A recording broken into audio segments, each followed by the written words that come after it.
Thank you very much. Good morning, Peter.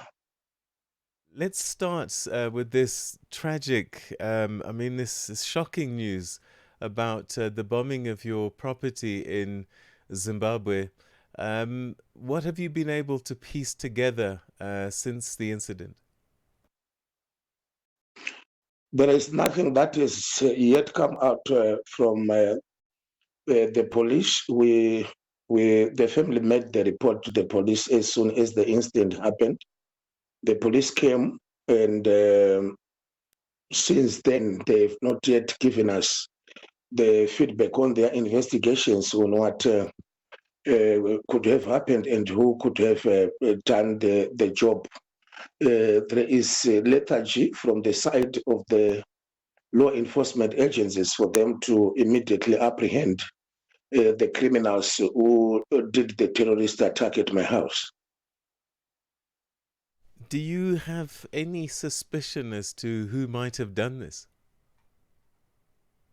Since the day of the bombing up to present, I've been trying to follow the trends of the reaction of those people whom I suspected to see whether it was them or not. What I've noticed is that my suspicions are being confirmed that these people would have anything to do with ZANU-PF on the basis that the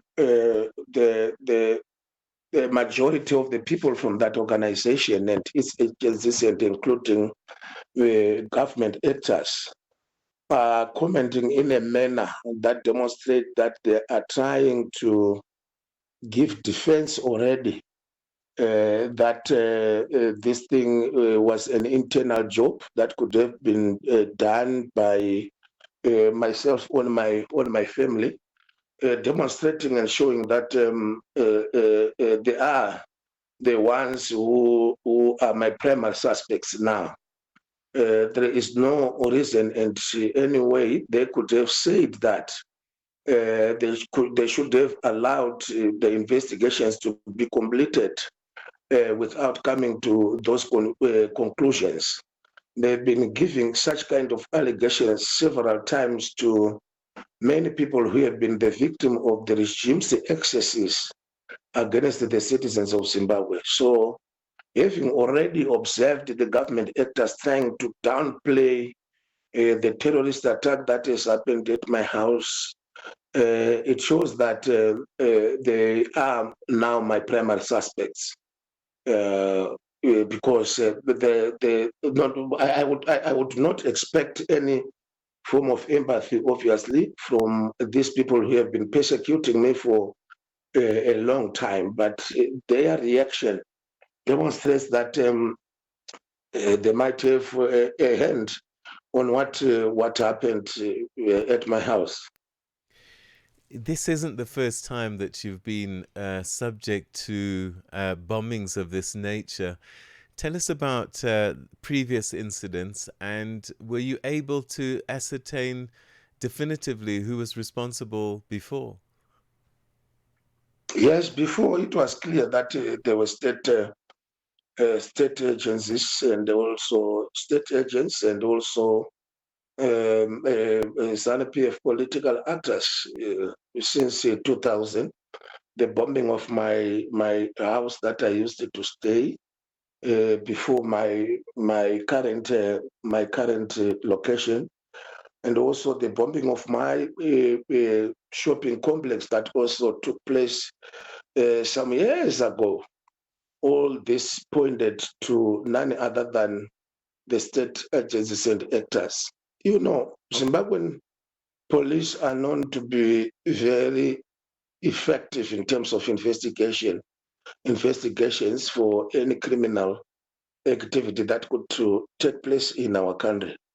But the way how they approach when opposition political actors are victim of an attack, an arrest, or assault, or even murder, has left a lot to be desired. There are quite a number of many cases, including murder cases, that have not been investigated up to present. Some of them lasting as as far back as 20 years ago. So when you when you realize that those who are responsible for enforcing the law are reluctant to swiftly and effectively deal with the matter, it should show you that the job should have come from the state actors. It has been the job done by their own paying masters.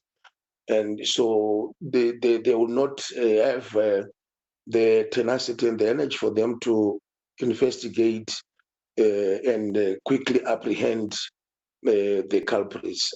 Just for example, since this bombing happened last Saturday in the early hours of Saturday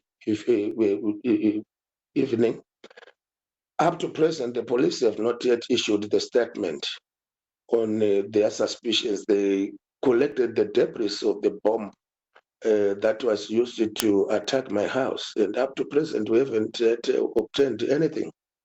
And also, the kind of the instrument that was used to attack my house shows that those things cannot be obtained by a common or an ordinary citizen in Zimbabwe. They should have been. They can only be obtained by those who have access to them, who in most cases are state actors. So definitely that's why my suspicion surrounds those people who are state actors and those who are in SANU-PF. All right, just before we carry on, I just wanted to ask you to fix your camera so that people can see you. I think they want to know that it's you and you're okay. Um, Before we turn our attention to your biography, how are your children doing? This must have been a really traumatic experience for them, especially having lived through your 2 years of incarceration, pre-trial detention. They've gone through a lot in their young lives. These were teenagers. All my kids are teenagers who were at home at the material time. They seriously got shocked after the massive explosion. The sound of the explosion was heard distance away from my house, several kilometers away from my house. People were saying that we heard the sound of this explosion in Yatsime, and Yatsime is some 5 kilometer distance away from my house.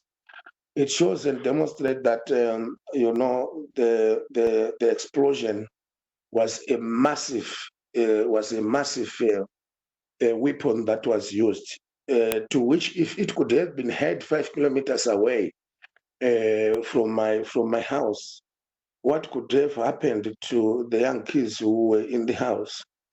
When I phoned them after I got the report of what happened, my children were all crying over the phone, saying that they wanted to kill us. They wanted to kill us. And the intention of these people who carried out the terrorist attack at my house is very clear.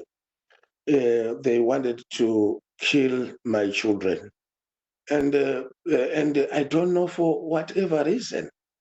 Well, anyone who is suspected, the police must arrest anyone whom they suspect to have committed this offense, and they should not take sides in that we don't protect opposition political leaders in our country.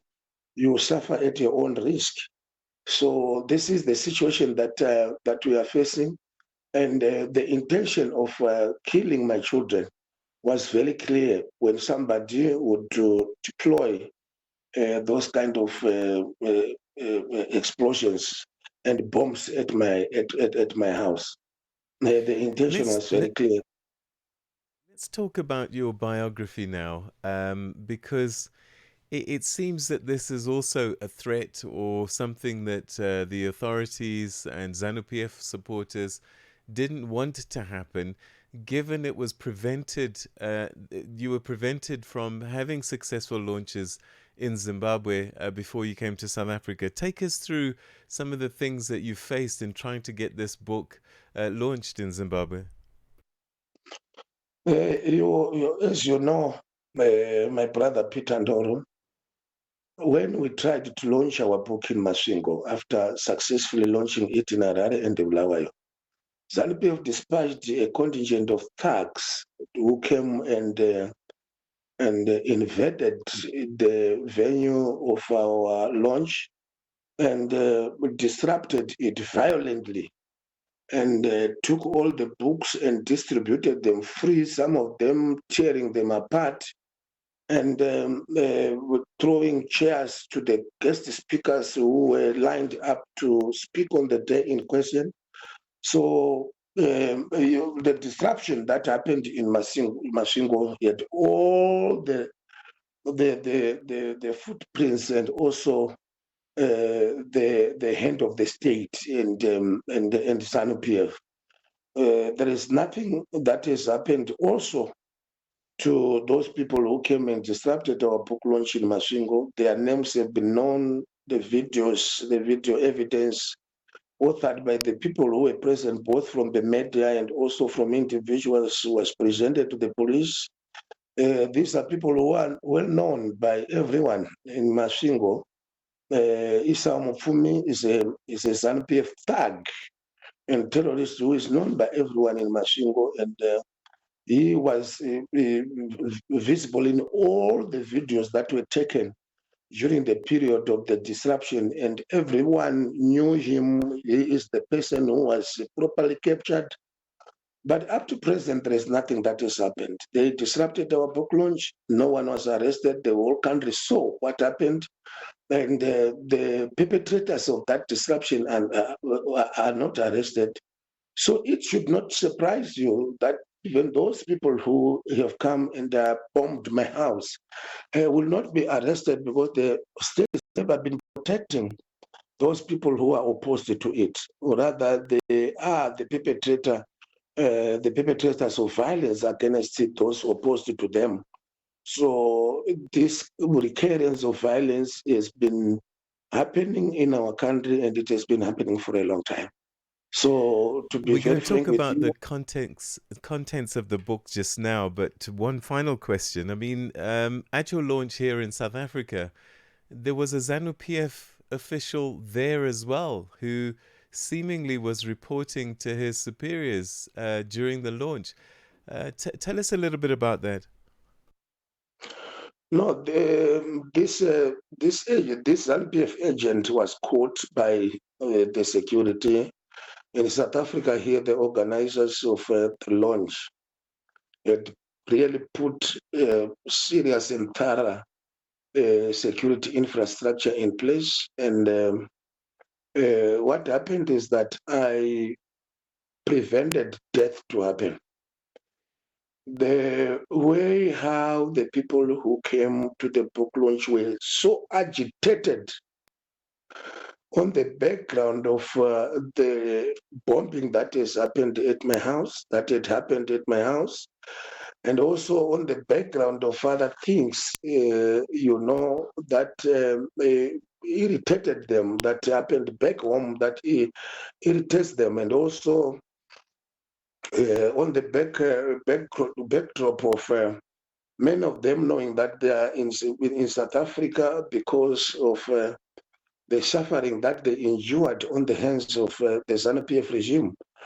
The people who caught him wanted his pound of flesh.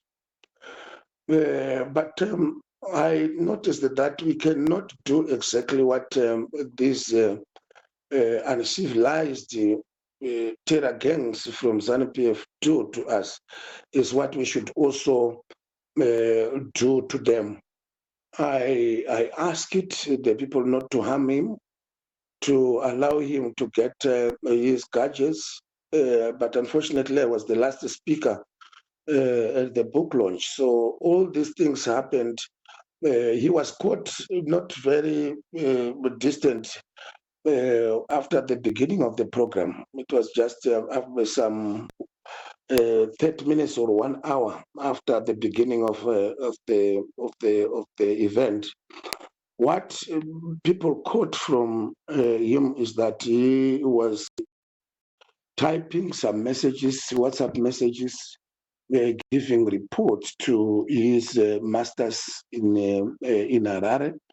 Initially, the messages that he sent was identifying the people who have been seated up front as guest speakers, and also he reported what the author of the book, who was the first speaker, was saying at the meeting. It was a live coverage. And also, secondly, he was discovered to have had the recording machine in his, which was tucked inside his shed, which means there was some transmission, the voice transmission of what was happening to some studio elsewhere of what people have been saying.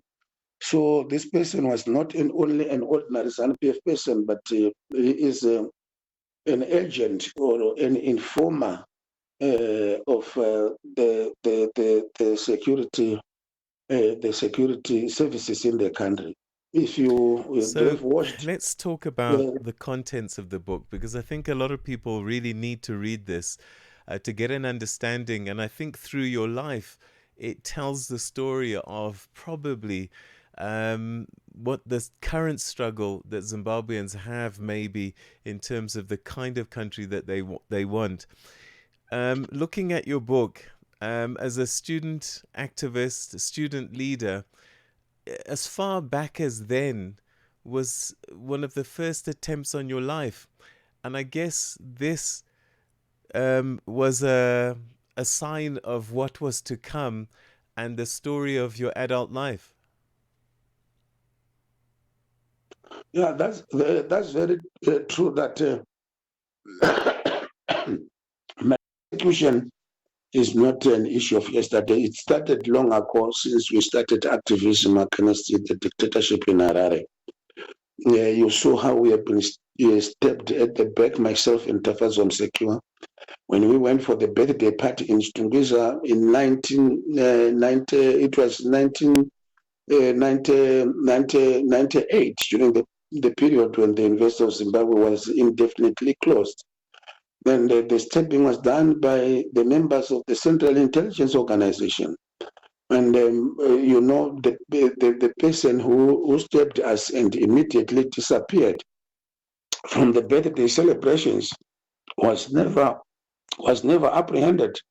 But the majority of the people who had been guests at the birthday party identified who that person was, and they all knew him, that he was the member of the Central Intelligence Organization. So the attack on myself and the several assassination attempts on my life have been made by state actors and their agents, and it has been a long journey of trials and tribulations, the long journey of pain and agony, the long journey of tears, where we have not been able to express ourselves as the citizens of Zimbabwe. This is what gives us. That is what keeps us going, on the basis that we cannot allow that kind of debauchery to continue happening in our country on our watch, because our children would need to be protected in the future. And that is why we are continuing fighting to make sure that we live a proper country where all citizens of Zimbabwe will be protected by the law enforcement agents, and the law will protect each and every one of our people That is what keeps us going, to say that we should not relent in this fight, but we must intensify it so as to make sure that our children will be able to inherit a country where they will enjoy their basic rights. The book is a life story. Writing it, who do you want to read it, and what message are you trying to get across apart from just narrating your life story? If you would say that the book is not all about Job Sikhala, it will help many people to appreciate the trials and tribulations many Zimbabweans have gone through in their fight for democracy in Zimbabwe. It is rather a book that depicts on how the ruling party has persecuted not only myself, but several Zimbabweans who have been involved in the fight for a democratic, free state. And it also will help those who would want to know in detail or how the opposition forces in Zimbabwe have been organizing themselves, and also how the dictatorship has come to rampage whatever the opposition was doing, and also the pushback efforts by the opposition forces in Zimbabwe for them to be able to obtain a free democratic Zimbabwe. So in actual fact, it is a post-colonial history of trials and tribulations of several Zimbabweans. We have been fighting for a just country. We have been fighting for democracy and good governance in their country.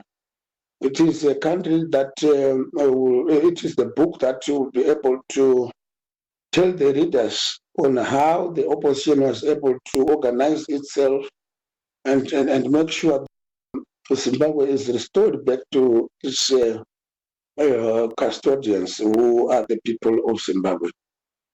So in short, this book will assist a lot of many people for them to understand the fight which the opposition parties in Zimbabwe have done, and also the pushback plan which the opposition put in place for them to make sure that the democratic struggle of our people continues.